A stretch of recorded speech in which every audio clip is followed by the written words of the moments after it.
guys, so this is the second time I made this tutorial because I got all the way through and realized, hey, look, the video didn't record except for like 3 seconds at the very beginning. So, yay, we get to do this all over again. So I'm going to teach you guys how to make paper beads today. And I thought that it would be a nice addition to the candy community because it not only makes the candy special and the intent to give it to somebody, but you create your own beads so they can have any coloration you want, you know, and it gives that new element of extra time spent to making something for someone. I like them. I think they're really cute and really creative, and you can do so much with them. I'm only going to teach you one design for them, and they're the simplest ones to do, but there are multiple different kinds of bead shapes and other things like that. So, I'm only going to teach you some basics of it. It's really simple, and even if you run out of beads like at your house and you can't afford any, you can still make these because they're so easy to make. So there's one solution for you guys, and they're like ridiculously cheap. It's paper, markers, glue, and then a glaze. That's it. So these are some of the ones that I had already done. So I did a purple, black, and yellow. And then I took 2 highlighters, a blue and a yellow, and I did these, which were cute. And then these are the ones that I'm going to do because I'm working on a bracelet with these. And they're pink, black, and yellow, striped. There are different striping patterns that you can do. You can do it where, if, like, let's say you don't want the black, you can leave it out where it's just pink and yellow. Or I'll tell you guys how to make zebra stripes or like a barcode looking one. Which is cool. And I apologize if my cat jumps up on here because she's a little, like, loves me right now. So, well, let me show you the materials that you're going to need. You're going to need a ruler, a pen, an X-Acto knife or scissors, obviously, computer paper, 8.5 by 11, the regular printer paper, or if you like, you can get colored paper, from any kind of store or whatever, but the problem with that is that it might be a little hard to color or something, or if you just want to do it one solid color, that works fine. You're going to need some kind of glue. I recommend that you use like an Elmer's glue or just like a paste, not a glue stick, but I only have a glue stick, so that's what I'm going to use. It's harder and they don't stick together as well, so Elmer's glue is the way to go. Toothpicks, because we're going to be rolling them on them.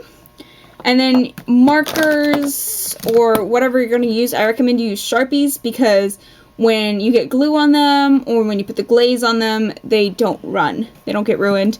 Some other markers and highlighters and stuff might run, so just be aware of that. If you're going to use them, please be careful. And then you're going to need a glaze. I'm going to use clear nail polish. It is not the best thing that you can use. I'm only using it because it's the only thing I have. What I'm going to be using later on is some fiberglass resin. It's the stuff that they use for cars and stuff. So it firms the bead up and makes it really hard, like plastic. What the clear nail polish can do can sometimes leave it squishy, so they might be able to get squished after you deglaze them. So just be careful about that. Some people use Mod Podge, and I don't like that because when they do get a little bit wet, then they get sticky and gross. So that's not a good thing to use. And then there's regular paper glaze. If you have regular paper glaze, that's great. Use that. Or I've also seen people be using Judikin's diamond glaze. If you can find that, go ahead and use it. But the only problem with that is I was told that after a year or so it tends to start to yellow, so that might not be something that you want to use, but I was told that it firms it up good like plastic. It just yellows a little bit over time. So yeah, let's get started. What you're gonna have to do is we're gonna mark the paper for every 1/2 inch. Like I said, I already did this earlier, so I'm just gonna pull out a new piece of paper. Actually, I'm gonna do it on the back of this one because I already colored on it. So take your ruler and then put it to the end of it, and every 1/2 inch just make a little tick mark all the way down. And And we're doing this on both sides of the paper, not just one, because eventually we're going to be cutting out little triangles. And when we have these triangles, we're going to roll them up, and that is how we're going to get our beads.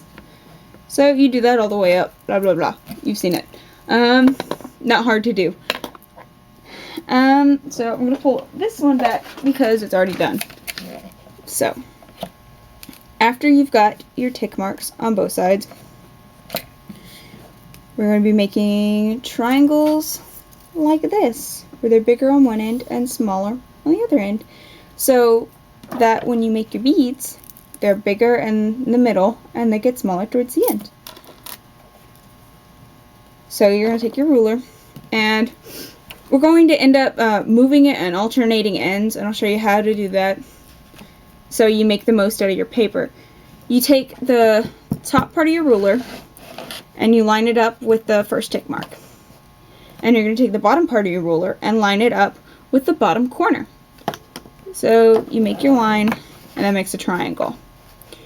You're going to keep the top part of your ruler up against the point here, the first tick mark.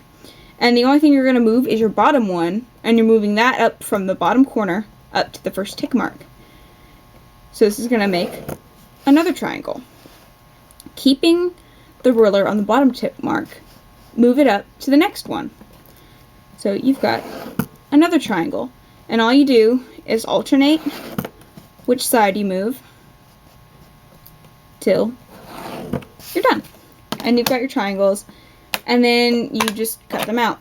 So I'm going to be using an X-Acto knife. You can use scissors. It's perfectly fine, whatever you're comfortable with. But yeah, you get a triangle, except for I did this really crappy because I've already made a bunch of them. But you get the point. So to color them, you're going to need just a piece of paper, because you don't want to color on your desk or whatever. Especially not if it's Sharpies. Have like 2 or 3 layers if you're doing Sharpies. So I'm going to teach you guys how to make the pink striping. Like I said, if you don't like the black, if you just want it to be 2 colors, you can leave it off. So you start off your first color with a big long size. And as we go down, our stripes will get smaller. And that's because the bead, again, gets smaller. So you do your pink, and the important part is to get the edges of it, which is why I've gone off the edge of the paper. And the reason that you do that is so your beads, when you roll them up, don't have white edges on them, because that just looks really bad. So you're going to do your black, and then your yellow. And the reason I'm not coloring in the middle is because you don't have to. When you roll up the paper, you don't even see the middle of it, so it doesn't really matter. And if you ever go a little too far with your color in the middle, you can always back it up with your black and just make it longer. So the last 1.5 inches, you need to make the same color. And the reason is because when you roll it up, it'll all blend together. So you don't have like mostly pink and then a random like yellow stripe in the middle of it for no reason. So that is what it looks like when it's all colored. And now it is time to roll them. So you take your toothpick. Some people used bamboo skewers. You can use that. I just think that it makes the holes a little too big. So I like the toothpick. Besides, if you ever run out of toothpicks or don't have any, you can always go to a restaurant and just grab a couple when you leave. So, some people take the ends of them when they're going to roll them, and they fold them like a hot dog, like that. And personally, I don't like that. It doesn't work that well for me. I do that to start with, but I like to keep it on the paper while I roll it. I think that makes it a little tighter. So you just hold it and you roll. If you don't like it, if it starts getting a little loose, you can just take it and pull it, hold one end of it so it doesn't come all the way undone, but roll it, and you can do it in your hand if you want. Okay, so let's say that it came undone or you were having trouble with it, because it is kind of tricky at first, and it's rolled like this, and it's hard to roll up again. If you take your finger and you push in the opposite direction, it'll straighten it out. So that's one way to deal with that. Anyways, so let's try this again. Yeah. Again, it is kind of tricky, so you just gotta work with it. It's important to have it line up on top of each other. I'm gonna kind of hold it and roll it. Again, figure out what works for you. Everybody's different. It's a little hard. I don't know, I'm having difficulty today. But you see how when you roll it and they're on top of each other, the colors start to come out? You see, because now you've got the black that defines the yellow and the pink. And the more you roll, you've got the more defined colors. And now you've got pink in the middle and the black. It's out. And when you've got a little itty bitty tail, put it down, take out your glue. Some glue on it. And then roll it up. There you go. And if you like, some people like to do this, you can always put some glue around it, or if you were using bottled glue and you had a bunch of extra on your finger, you could just take it and roll it around in your finger like that and coat it. And that just makes it a little bit stronger. But now, after you've glued it, if you're using bottle glue, make sure that it dries completely. I found that with the glue stick, it doesn't really matter. I like to use styrofoam when I do glazing, because it stops them from like getting flat or messed up on one side. So you just stick it in there. You can use other things. Styrofoam is just the best thing. This is just a takeout container, so whatever you want to do. Again, use your glaze. I've seen people who are using other glazes, not nail polish, and they still put them in the nail polish container because the little brush is just really nice.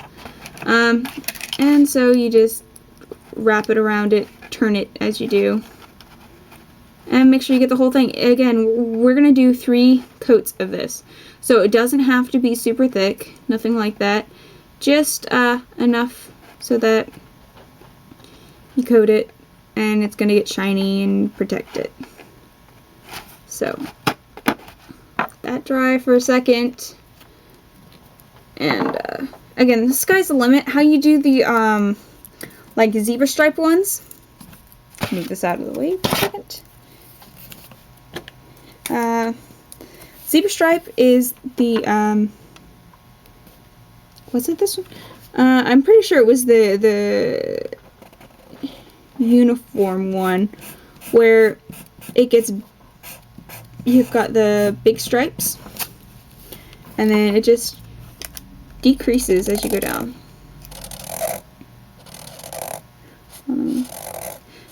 I probably should have left a bigger white spot. Let me do another one, because I kind of messed that up. So you got your big black spot, then you got a bigger white one, and the black one gets smaller.